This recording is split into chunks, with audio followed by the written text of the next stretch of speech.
Mega డిఎస్సితో నిరుద్యోగులకు అండగా కూటమి ప్రభుత్వం ఉందని శాసనమండలి చీఫ్ విప్ పంచుమర్తి అనురాధ అన్నారు. ఈ సందర్భంగా మీడియా సమావేశం నిర్వహించారు. ఇప్పుడు ఆ వివరాలు చూద్దాం. రాష్ట్ర వ్యాప్తంగా 16,347 టీచర్ పోస్టులకి నోటిఫికేషన్ ఇస్తే ఓర్చుకోలేకపోతా ఉన్నారు. దాని మీద రాద్ధాంతం చేయడమే కాకుండా జగన్మోహన్ రెడ్డి తప్పుడు ప్రచారాలు చేస్తూ ఉన్నారు. తప్పుడు ప్రచారాలు చేయడమే కాకుండా వాళ్ళు ఎప్పుడెప్పుడు డిఎస్సీలు ప్రకటించారో, ఎప్పుడెప్పుడు డిఎస్సీలు టీచర్ పోస్టులు భర్తీ చేశామో అని ఫేక్ ప్రచారాన్ని సోషల్ మీడియాలో వైరల్ చేయటం నిజంగా చాలా దారుణమైన విషయం. ఏదేమైనప్పటికీ కూడా ఈ రాష్ట్రంలో ఎప్పుడైనా ఉపాధ్యాయుల భర్తీ చేశారు అని అంటే దాని patent right Telugu Desam party Nara Chandrababu Naidu గారిదే అని చెప్పి ఈ సందర్భంగా నేను తెలియజేస్తా ఉన్నా.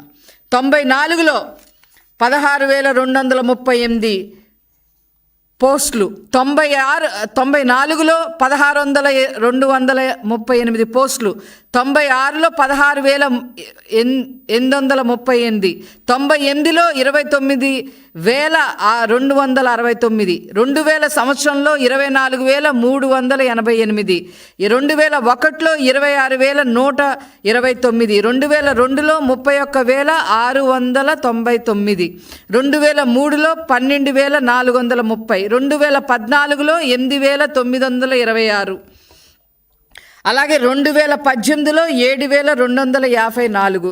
లిమిటెడ్ రిక్రూట్మెంట్స్ 1996లో 3,706. స్పెషల్ రిక్రూట్మెంట్స్ 96లో 2,000, 97లో 874, 2019లో 521.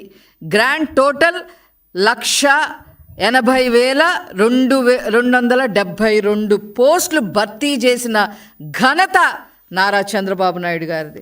ఇప్పుడు 16,344తో కలిపి ఈనాడు మరి మొత్తం కలిపి 1,96,000 పోస్టులు, ఉపాధ్యాయుల పోస్టులు భర్తీ చేసిన ఏకైక పార్టీ తెలుగుదేశం పార్టీ, ఏకైక నాయకులు నారా చంద్రబాబు నాయుడు గారని చెప్పి ఈ సందర్భంగా మీకు తెలియజేస్తా ఉన్నా.